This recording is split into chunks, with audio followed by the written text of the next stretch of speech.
एक बार की बात है, बर्फीपुर गांव में काजू नामक एक मजदूर जो अपनी पत्नी और माता के साथ रहता था। वह बहुत ही ईमानदार था और मेहनत करके ही रोटी खाता था।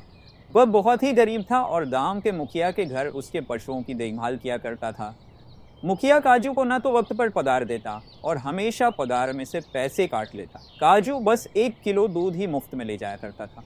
एक दिन बिरजू सेठ का नौकर बंसी आया और बोला, काजू मेरे भाई, बिरजू सेठ ने तुमसे ऋण के पैसे मांगे हैं जो तुमने अपनी बेटी के ब्याह के लिए मांगे थे। बंसी, इतनी जल्दी मैं कैसे इतनी बड़ी रकम लाऊंगा? मुखिया भी मुझे बराबर पगार नहीं देता। देखो काजू, पैसे तो तुम्हें देने ही पड़ेंगे, नहीं तो तुम जानते ही हो सेठ कितना गंदा है। इतना कहकर बंसी चला गया। काजू अब रोता हुआ घर गया और अपनी पत्नी से बोला, क्या हुआ? क्यों रो रहे हो? उर्मिला, बिरजू सेठ पैसे मांग रहा है और तुम्हें तो पता ही है कि हमारी हालत कैसी है। मैं कहां से इतना पैसा दूंगा? हे भगवान, हम इतना पैसा कैसे देंगे? आप बिरजू सेठ से बात करें और कुछ समय की मोहलत लें। ठीक है, मैं ऐसा ही करूंगा। अगले दिन वह बिरजू सेठ के पास गया। सेठ जी, आपको पता ही मैं धीरे धीरे करके ऋण उतार रहा हूँ, मुझे कुछ समय दीजिए, मैं आपका ऋण उतार दूंगा। तो बिरजू ने उसको लात मार डाली। चल हट, तुम्हारा समय तो आएगा ही नहीं, मुझे जल्दी पैसे दे वरना इससे भी ज्यादा कूटूंगा। काजू रोता हुआ वहां से चल दिया। काजू रोता हुआ आया और उसने अपनी पत्नी को सब कुछ बताया। उसकी पत्नी यह सुनकर बहुत नाराज हुई। वह गुस्से में जंगल की तरफ चला गया। गुस्से में उसे कुछ समझ नहीं आ रहा था। वह काली जंगल में पहुंच गया और बैठा सोचता रहा। अचानक जंगल में से चीखने की आवाज आई। वह उठकर जंगल में देखने चला गया। तो उसने देखा कि एक बहुत सुंदर तितली झाड़ियों में फंसी हुई है और बोला, चलो नन्ही तितली, मैं तुम्हें बचाता हूं और तुम खुशी खुशी उड़ जाना। तितली झाड़ी से छूटकर उड़ गई। तितली को आजाद करके वह अपने घर को चला गया। उसे एक अच्छा काम करके सुकून मिला। जब वह चला गया तो वह तितली एक परी बन गई और बोली, इस भले मानुष ने तो मुझे बचा लिया। तितली के रूप में तो मैं जादू भी नहीं कर सकती थी। अगर उसने मुझे न बचाया होता तो आज तो मैं मर ही जाती। मैं इस भले व्यक्ति की अवश्य मदद करूंगी। वह उसके पीछे पीछे चल दी। एक दिन परी ने अपने जादू से काजू के रास्ते में सोने के सिक्कों से भरा बैग रख दिया, लेकिन काजू ने उसकी तरफ देखा भी नहीं।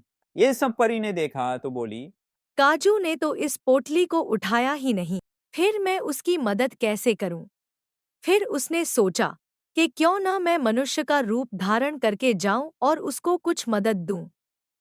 उसने एक बहुत ही सुंदर घी बेचने वाली का रूप धारण किया। तभी काम पर जाने के लिए उधर से काजू आया। आइए, आज हमसे मुफ्त में देसी घी लीजिए।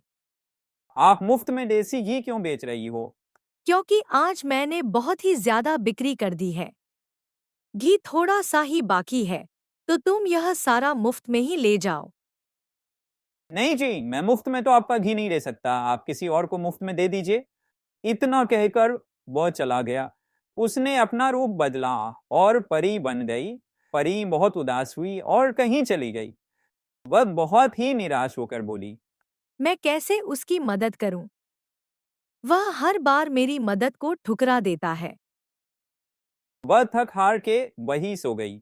उतने में उसके पास एक बुजुर्ग औरत आई और बोली कि उठो पुत्री, ऐसे यहाँ क्यों पड़ी हो?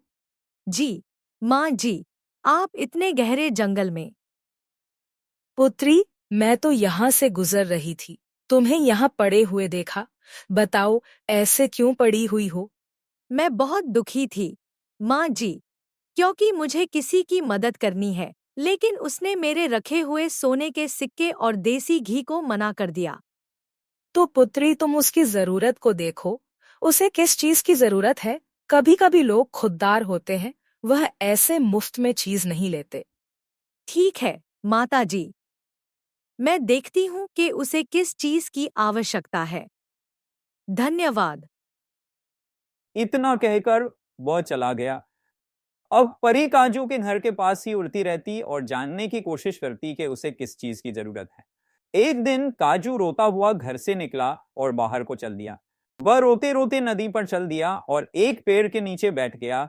और बोला, मैं इतना पैसा कहाँ से लाऊंगा, इतनी जल्दी मुझे पता ही नहीं चल रहा कहाँ जाऊं। परी भी वहां पर खड़ी सुन रही थी। अच्छा, तो यह बात है। तो काजू को पैसे की जरूरत है, लेकिन उसने ऐसे ही पड़े हुए पैसे नहीं उठाए।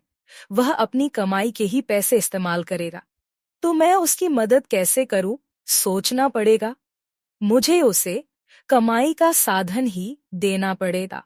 एक दिन काजू जंगल में पशुओं के लिए चारा काटने के लिए गया था। उसे काम करते करते शाम हो गई। अचानक उसको लगा कि उसके पीछे कुछ चल रहा है। अचानक उसके पीछे एक गाय चल रही थी। गाय को देखकर वह बोला, अरे गैया, तुम कहाँ मेरे पीछे पीछे चल रही हो, चलो जाओ तुम यहाँ से। उसने गाय को डांट दिया। गाय ने उसका पीछा नहीं छोड़ा और धीरे धीरे उसके पीछे चल दी। गाय उसके आंगन में चली गई और वहां परी घास खाने लगी। सुबह उठकर जब काजू ने देखा कि वही गाय उसके आंगन में खड़ी है, तो वह बोला, अरे गैया, तुम ये तक आ गए, मैंने तो तुम्हें भगाया था। चलो, अब आ ही गई हो तो मैं तुम्हें अपने पास रख लूंगा। काजू गाना गाते हुए और गैया को सुनाते हुए दूध निकालने लगा। गैया दूध देते ही जा रही थी। उसने अपनी माता को बुलाया और बोला, माँ, तुम दूध को बड़े कनस्तर में भर दो। उसकी माता आई, बोली, यह क्या काजू, इतना दूध कहाँ से निकाला? माँ, ये गैया दूध दिए ही जा रही है, तुम दूध बड़े बर्तनों में भरो। अब उसकी माता कनस्तरों में दूध भरने लगी। ऐसे करते करते उन्होंने कई कनस्तर दूध के भर लिए। जब दूध बहुत ज्यादा हो गया तो काजू बोला, पे गैया जी बस कीजिए, आपने बहुत दूध दे दिया। जब उसने बोला, गैया जी बस कीजिए, तब दूध बंद हुआ। माता, हम इतने दूध का क्या करें? हम इस दूध को अपने गांव में और बाहर के गांव में बहुत ही सस्ते दाम पर बेचते हैं। ठीक है माँ, मैं ऐसा ही करूंगा। उसकी माता दूध बेचने अपने गांव में चली गई। काजू ने भी अब दूसरे गांव में जाकर दूध बेचा और उसे बहुत अच्छी कमाई हुई। गांव वाले काजू का दूध लेकर बहुत खुश हुए और उसका हर रोज इंतजार करते। ऐसे उसको पैसा बनने लगा। घर पर वापस आकर काजू बोला, माता दया जी का दूध तो बहुत ही अच्छा था, इसने हमें बहुत धन दिया है। अब मैं बिरजू सेठ का सारा धन उसको लौटा दूंगा। अगले दिन वह बिरजू के घर गया और उसका सारा धन लौटा दिया। घर वापस लौटकर वह दया जी से बोला, दया जी आपका धन्यवाद, आप मेरे लिए वरदान बनकर आई और मेरी मदद की, मैं आपकी आजीवन सेवा करूंगा। वह दया असल में परी निकली। उसने गाय का रूप धारण कर उसकी मदद की।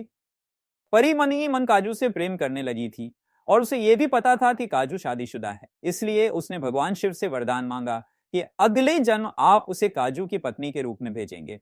अब परी धैर्य से अगले जन्म का इंतजार करने लगी।